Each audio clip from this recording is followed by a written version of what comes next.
बिस्मिल्लाहिर्रहमानिर्रहीम। अस्सलाम वालेकुम फ्रेंड्स, कैसे हैं आप? मैं हूं नीलोफ़र और आप देख रहे हैं किचन विद नीलोफ़र। फ्रेंड्स, आज मैं आपके लिए बहुत ही मज़ेदार और परफेक्ट किस्म की रेसिपी लेके आई हूं, जो कि है समोसा पट्टी। इसको घर में बनाना बहुत ही आसान है।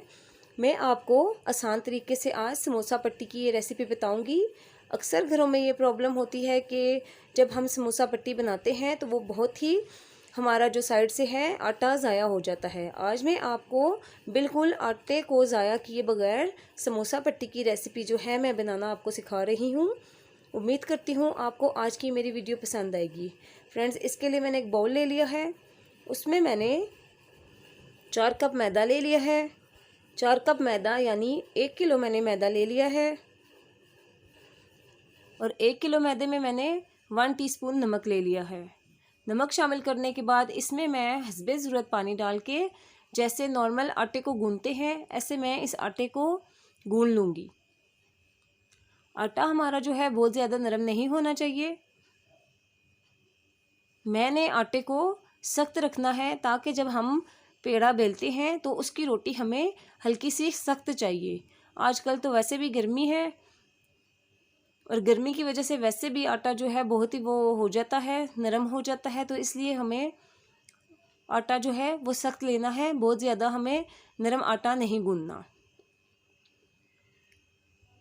और ये देखिए फ्रेंड्स, मैंने आटे को अच्छी तरह से गूंद लिया है। अब मैं इसको 20 से 25 मिनट के लिए कवर करके और साइड पे रख दूंगी ताकि हमारा जो आटा है अच्छे से सेट हो जाए।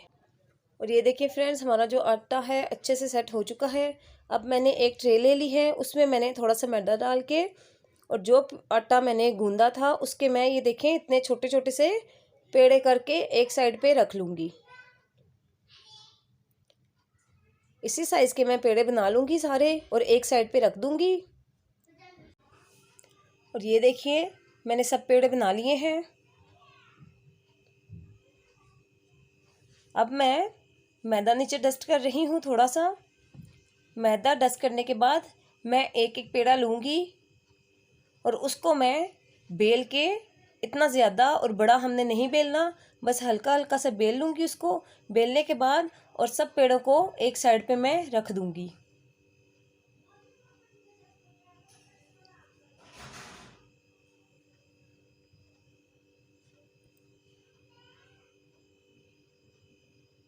ये देखिए बस इतना इतना हमने बेलना है और एक साइड पे हम रखते जाना है इसी तरह से।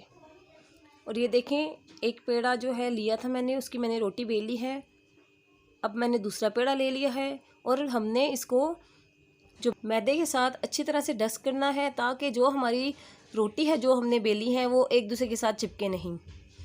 और ये देखिए फ्रेंड्स, मैंने 7 से 8 जो रोटियां हैं वो इसी तरह छोटी छोटी बेल ली हैं। अब एक रोटी के नीचे मैंने मैदा लगा दिया है। मैदा लगाने के बाद उसके ऊपर मैंने ब्रश से ऑयल लगा दिया था। ऑयल लगाने के बाद फिर मैंने इसके ऊपर मैदा स्प्रेड किया है। मैदा स्प्रेड करने के बाद इसी तरह मैंने ऊपर दूसरी रोटी रख ली है। रोटी रखने के बाद इसको भी मैं ब्रश की मदद से सारा जो है ऑयल लगा लूँगी इसके ऊपर। ऑयल लगाने के बाद फिर से मैं इसके ऊपर मैदा जो है वो डस्ट कर दूँगी। इसी तरीके से मैं 7 से 8 रोटियां लूँगी और इसी तरीके से मैं एक दूसरे के ऊपर जो है मैदा और ऑयल लगा के रखती जाऊँगी।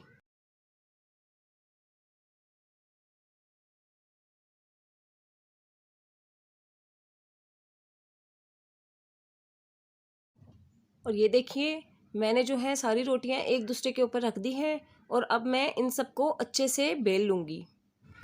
मैदा स्प्रिंकल्स करती जाऊँगी और साथ साथ हमने इसको बेलते रहना है।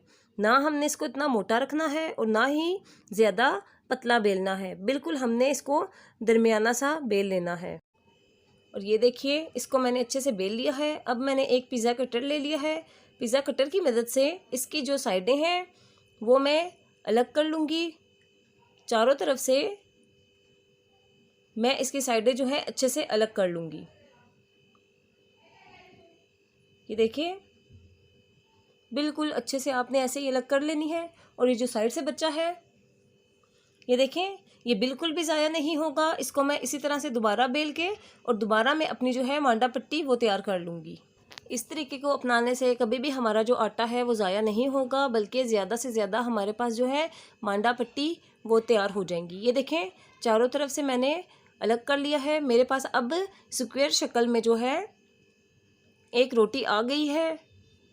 उसको मैं अब कटर की मदद से अच्छी तरह से काट लूँगी। और ये देखें, हमारे पास बिल्कुल परफेक्ट जो है शेप में मांडा पट्टी हमारे पास जो है रेडी हो चुकी है। अब मैंने चूल्हे पे तवा ले लिया है। तवे की आंच जो है बिल्कुल हमने पहले आप मीडियम रख लें। जब हमारा जो तवा है गर्म हो जाएगा तो फिर उसकी आंच हम स्लो कर देंगे। और इसी तरह से जो हमने मांडा पट्टी को काटा है उसको हम अपने तवे के ऊपर रख के सेक लेंगे। और ये देखें, एक तरफ से माशाल्लाह से हमारी जो मांडा पट्टी है वो सेक चुकी है। अब मैं इसको उलट दूंगी, इसको भी और दूसरी वाली पट्टी को भी उलट के मैं यहाँ पे भी इसको 2 से 3 मिनट के लिए जो है सेक लूँगी इसको भी।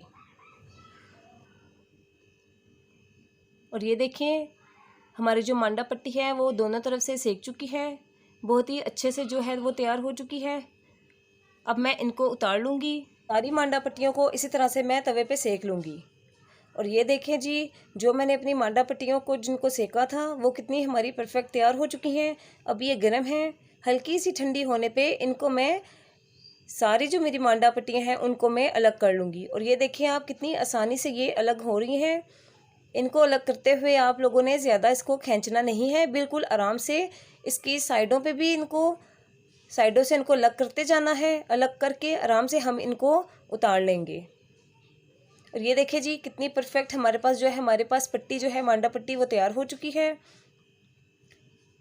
और ये देखें, सारी मांडा पट्टियों को मैंने अलग कर लिया है। कितनी ही परफेक्ट जो है हमने घर पे ही अपनी समोसा पट्टी या मांडा पट्टी कह लें, उसको हमने घर पे ही तैयार कर लिया है।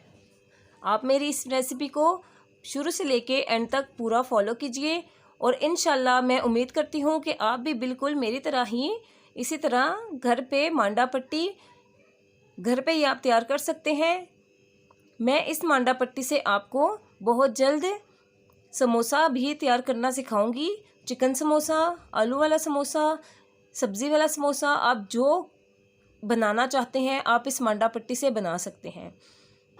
और ये देखें, बहुत ही परफेक्ट जो है हमारी जो मांडा पट्टी है वो तैयार हो चुकी है। इन सारी मांडा पट्टी को मैंने एक एयर टाइट बॉक्स ले लिया है, उसमें डाल के इनको मैं फ्रीज़ कर दूंगी। फ्रीज़ करने के बाद हम इनको 3 से 4 महीने तक बहुत ही हम इनको आसानी से जो है वो हम इस्तेमाल कर सकते हैं। और ये देखें, ये जो मेरे पास बाकी बचा हुआ आटा था जो मैंने साइडों से काट लिया था कटर की मदद से, अब मैं इनको भी इसी तरह से दोबारा पेड़े बना के ऑयल से ब्रश करूँगी। ब्रश करने के बाद मैदा जो है वो स्प्रिंकल करके इसी तरह इनकी रोटियां बना के कटर से काट के इनको भी मैं ऐसे ही सेक लूँगी। और ये देखिए फ्रेंड्स, जो मैंने आपको आटा अभी दिखाया था उसको भी मैंने अच्छे से बेल लिया है। बेलने के बाद मैंने उसकी भी रोटी जो है बेल ली थी। बेलने के बाद उसको भी मैंने कटर से काट के और तवे पे उसको सेक लिया है। और ये आप देख सकते हैं कितनी ही परफेक्ट हमारे पास जो है मांडा पट्टी वो तैयार हो चुकी है, बिल्कुल बाज़ार जैसी, बल्कि बाज़ार से भी बेहतर। आप इसी वक्त इन सबको अलग अलग करके रख दें, क्योंकि जब हम बाज़ार से लेके आते हैं तो वो बहुत ही हार्ड हो चुकी होती हैं और वो बिल्कुल अलग भी नहीं होती। इस स्टेज पे आके आप इनको अलग अलग करके रख दें। और या आप एक बैग ले लें, बैग अगर नहीं है तो एयर टाइट आप कोई भी बॉक्स लेके उसमें डाल के तो आप इनको फ्रीज़ कर दें। जब भी आप अपनी पट्टी को निकालेंगे वो अलग अलग होगी। सिर्फ 5 से 10 मिनट आप उसको बाहर रखेंगे और वो फिर से बिल्कुल ताज़ी हो जाएगी और आप उसमें अपने समोसे जो हैं वो तैयार कर सकती हैं। उम्मीद करती हूँ आपको आज की मेरी वीडियो पसंद आएगी। अगर आपको आज की मेरी वीडियो पसंद आए तो मेरी वीडियो को लाइक कीजिए, शेयर कीजिए, और जो लोग मेरे चैनल पे नए हैं वो प्लीज़ मेरे चैनल को सब्सक्राइब कर दीजिए। ये आपकी तरफ से एक तोहफ़ा होता है कि हम कैसा काम कर रहे हैं। तो फ्रेंड्स, मिलती हूँ मैं आपको अब नेक्स्ट वीडियो में। अपना बहुत सा ख्याल रखिएगा, दुआओं में याद रखिएगा। अल्लाह हाफिज़।